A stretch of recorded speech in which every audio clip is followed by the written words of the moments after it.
এই মুহূর্তে সবচেয়ে বড় খবর, বিধানসভা ভোটের মধ্যেই সুপ্রিম কোর্টে 24 এপ্রিল 32,000 প্রাইমারি ক্যান্সেল কেস শুনানি রয়েছে। এমনই একটি আপডেট সামনে এলো, তোমরা আপডেটটা দেখে নাও।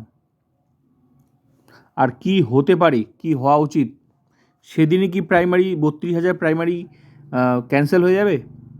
তো কি হওয়া উচিত, কি হতে পারে, তোমাদের মতামত তোমরা কমেন্ট করে জানাতে পারো। তো আপডেটটা তোমরা দেখে নাও। Diary number, case number 24 April কিন্তু শুনানি রয়েছে। গুরুত্বপূর্ণ আপডেট। তো এখন দেখার বিষয় সেদিন কি হতে পারে, আর তোমাদের মতামত কমেন্ট করে জানাতে পারো কি হতে পারে।